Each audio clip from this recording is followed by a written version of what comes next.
তাৰমানে যোৱা 2 এপ্ৰিল তাৰিখে লোকসভাত আৰু নেক্সট ৰাজ্যসভাত যি ৱাকফ সংশোধনী বিল পাছ কৰিলে, এই সংশোধনী বিলৰ প্ৰতিবাদত সদৌ অসম সংখ্যালঘু ছাত্ৰ ইউনিয়ন আমচুৰ কেন্দ্ৰীয় সমিতিৰ নিৰ্দেশ মৰ্মে আমি প্ৰতিখন জিলাৰ লগতে ওদালগুৰি জিলা সমিতিয়েও ইয়াৰ এটা প্ৰতিবাদী কাৰ্যসূচী আজি ৰূপায়ণ কৰিলোঁ বকুলতলাত।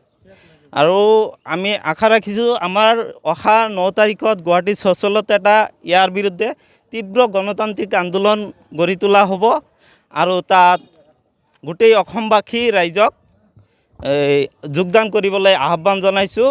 বিজেপি চৰকাৰ যে সংখ্যালঘু বিৰোধী চৰকাৰ, বিজেপি চৰকাৰ যে মুছলমান বিৰোধী চৰকাৰ, এই কথাটো আজি স্পষ্ট। এই সংশোধনী বিলৰ জৰিয়তে ইহঁতে কি কৰিছে, মুছলমানৰ যি সম্পত্তি, এই সম্পত্তিত আজি বিজেপি চৰকাৰৰ চকু পৰিছে।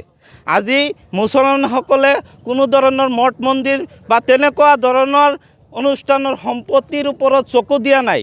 তেনে ক্ষেত্ৰত বিজেপি চৰকাৰে কিয় আজি সংখ্যালঘু বা মুছলমানৰ সম্পত্তিৰ ওপৰত, ৱাকফ বোৰ্ডৰ সম্পত্তিৰ ওপৰত চকু দিব, তাৰ প্ৰতিবাদত আমি আমচুয়ে তীব্ৰ গণতান্ত্ৰিক আন্দোলন গঢ়ি তুলিম আৰু আগন্তুক দিনত ইয়াতকৈ ভয়াৱহ গণতান্ত্ৰিক আন্দোলনৰ সন্মুখীন হ'ব লাগিব বিজেপি চৰকাৰে।